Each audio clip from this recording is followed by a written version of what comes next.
On Saturday, 14th of October, on either side of the Tasman, two elections were held.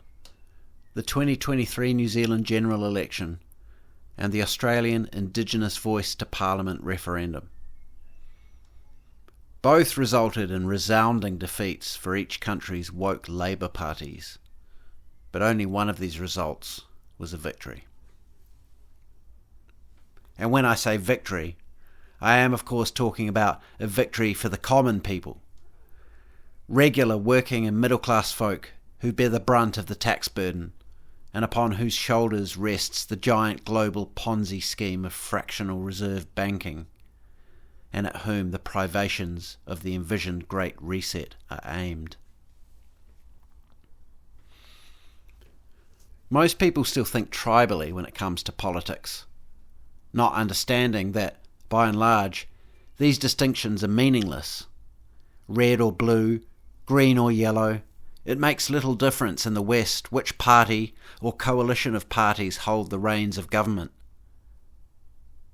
The term uniparty has been popularised in recent years, most commonly in US political discourse, and not without good reason, for it accurately depicts the hollow clown show of the Republican-Democrat system. But it is no less applicable throughout the West, in the UK, Europe, Canada, Australia and New Zealand. Any so-called conservative election victory these countries have has very little bearing on the lot of the common person beyond paltry tax relief, slightly more favourable economic conditions, and perhaps a marginal deceleration of the globalist woke agenda. Summarising my thoughts on Saturday night as the New Zealand election result became clear, I posted this on Facebook. It looks like the National Coalition has it. Does this please me? Not in the slightest. Very little of any significance will change in New Zealand. I did vote, but not for any of the big six parties, and not because I think it will change anything, but because it's one of the few things regular people have left. So while I have it, I'm going to use it. But if the past 40 years have taught me anything, it's that red or blue, it doesn't make any difference. The trend continues. The rich get richer, and the working and middle classes get poorer. By way of the most obvious example, 4 decades ago, my parents, who were both just teachers at the time, bought a large 4-bedroom villa in St Albans, a pleasant central suburb adjacent to Christchurch's CBD, even though the interest rates were up around 15% at the time. Show me an average young middle-class family, let alone working class, who could afford a house like this with no handout from the bank of mum and dad in 2023. You can't, because that doesn't exist. It doesn't matter what happens tonight, National Act government or Labour out of nowhere. The standard of living for the average Kiwi, and globally, will slowly continue to decline. That said, I'd love a politician to prove me wrong for once. I'm waiting.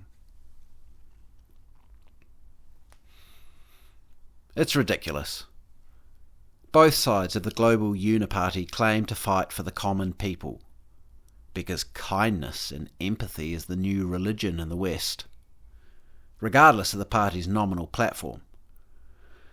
But whereas the centre-right parties class the common people as the workers and entrepreneurs, the centre and far-left parties view the commoners as those on government benefits or of minority status.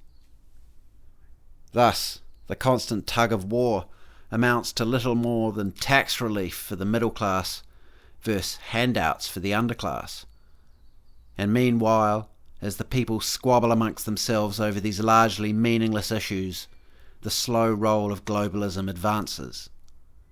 The real issue, that which will eventually immiserate all regular people, underclass, working class and middle class alike, the 2030 net zero agenda, delivered by way of the UN's Sustainable Development Goals, continues to bubble away in the background.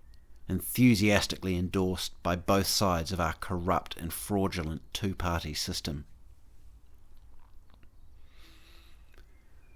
The final destination is an eco-fascist world government, underpinned by the perennial spectre of climate change and the religion of sustainability. And as long as our countries continue to elect politicians who are signed on to the UN's Sustainable Development Agenda, this will not change. The centre-right National Act victory in New Zealand is no exception.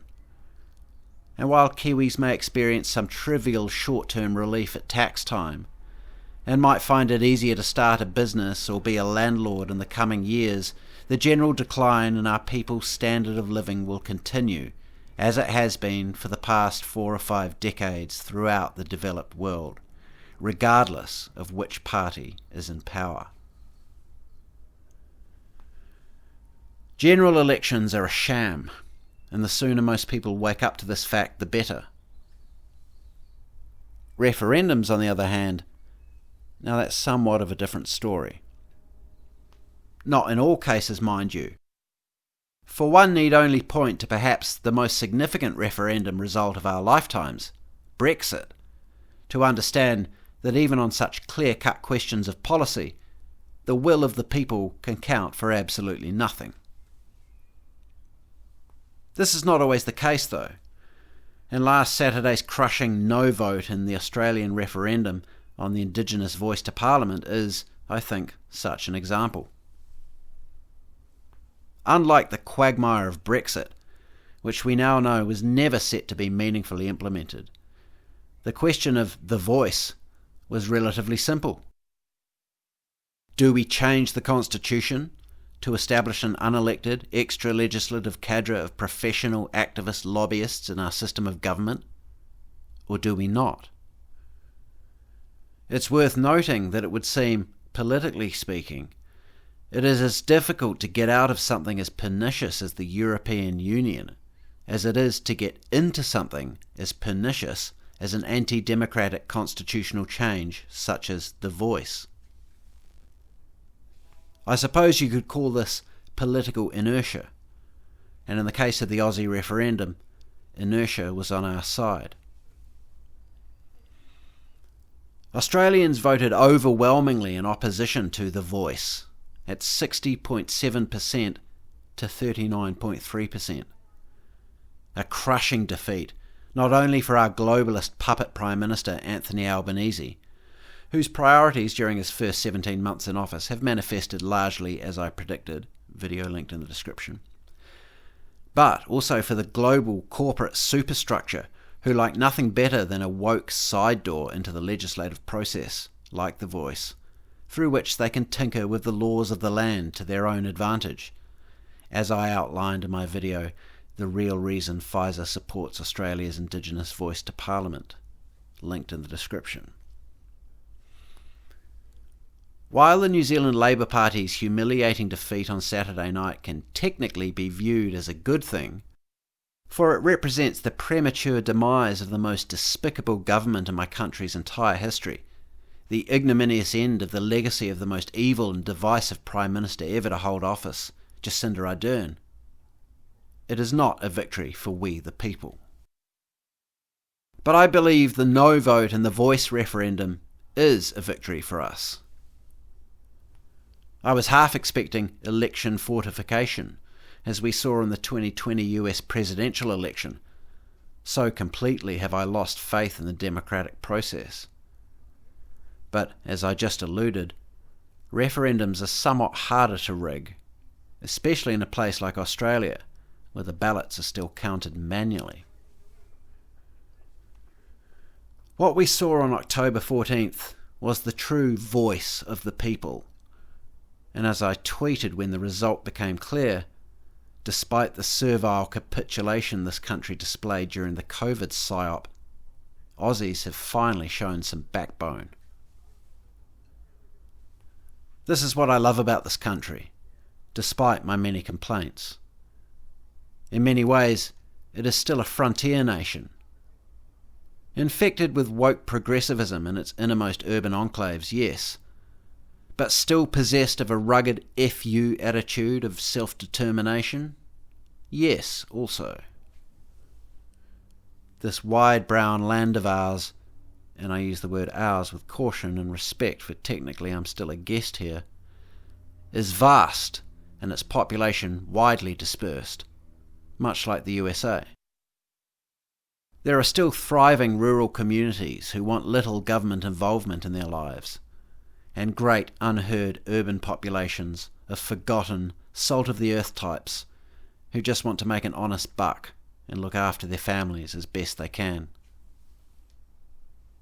The Voice referendum result is a mirror glass manifestation of this fact, and possibly, I hope, a reaction to the gross government overreach of 2020 and 2021.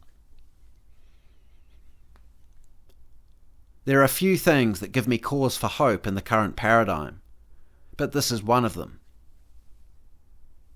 And much like Trump's ascendancy in 2016 and the Brexit vote, and most other populist upheavals of our time, it may mean little. The machine will keep rolling, and simply now come at this thing from another angle. For come it will, continuously twisting and obfuscating and reinventing itself. But for now, at least, we have a victory. Australia's constitution remains untouched by the cancer of globalist progressivism, and the almost 8.3 million Australians who voted no have done a service to themselves, their nation, the world, and to the ethereal thing that we all understand as freedom, and, as such, to God.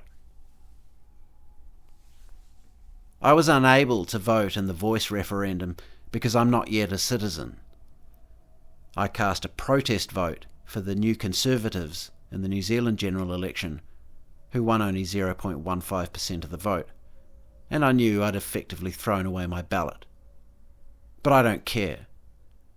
I'll be damned if I was going to vote for Labour Light, aka National, or the ACT Party, who I voted for 3 years ago, but whose craven leader David Seymour subsequently came out in defence of the COVID vaccines, and has not since changed his stance.